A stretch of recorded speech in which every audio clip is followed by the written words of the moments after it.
One of them is the hazy IPA craze, which started in the Northeast, especially in the New England area, and it's spread now to almost every brewery makes it, unless they decide not to make an IPA. So that, as far as I know, there aren't any problems with that. But that did lead to another style of beer, which they call the milkshake IPA, which does have either lactose or I actually saw some they actually put in cream cheese. Now, wow. As someone who lives in the New York area, I personally only drink and use Chalav Yisrael. So I don't get into the what's dairy and kosher, though not actual Chalav Yisrael.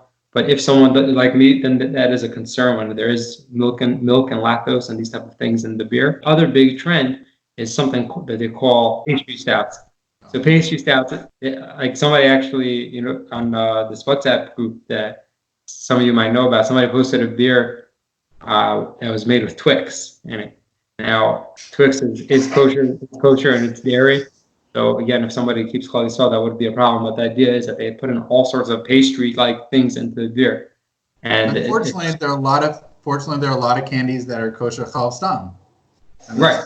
Yeah. So, but that's not always a candy, and you don't exactly know. A lot of times, they're putting in a whole kitchen sink of stuff in there. Now, would it make something treif? Not necessarily. No, it wouldn't make it treif, but it would, at least. Yeah, potentially. Now, also, there was a point in time that the CRC, which is a well-recognized kashrus organization, and they happen to do have a division that focuses on alcohol and the Star K, but not as much as much more than some of the other certification agencies. And there was a point in time where they said that all microbreweries might be a problem now for oyster beer because they have to find a way to stand out. But what I found with this hazy IPA trend is that everyone's running onto the haze train to the point where, like, if you're making hazy IPA, you don't have to, obviously there's still these type of things. I told you, I just saw a squid IPA, but yeah. Also, I mean, having spent time out in California and now Ohio, it seems to me that the oyster stuff is it's like a northeastern like style. I haven't seen it out in the Midwest. I haven't seen it out west. Mm-hmm. So, on the other hand, the haze craze is everywhere. That's taking off.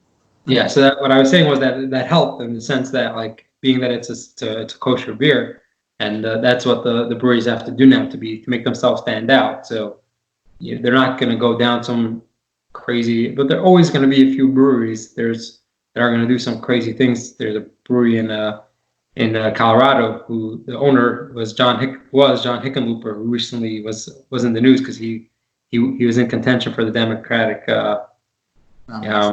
nomination, which he since has dropped out. But it's his brewery, Winkup Brewery. I think that's how you pronounce it, Winkup or Winekup.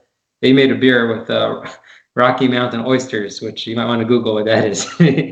That's a new one. That's a new adjunct. Yeah. So that's always going to be some crazy stuff going down. But by and large, it's the beer industry, and I think there are close to 8,000 breweries in America now. I would say 90+% of them are staying away from any potential non-kosher ingredients.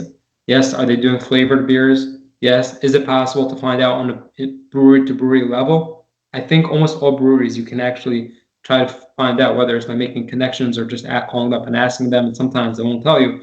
But when it comes to flavored beers, it is possible many times, but it has to be on a case-by-case level, which I can't do. Maybe if there's a beer that interests me, really, for my personal preference. But if someone's going to ask me and it's flavored, I'm just going to tell them that I can't do more research just because I'm handicapped in my situation. I'm not busy with this all day. So I can spend hours trying to figure out what exactly they put into that beer.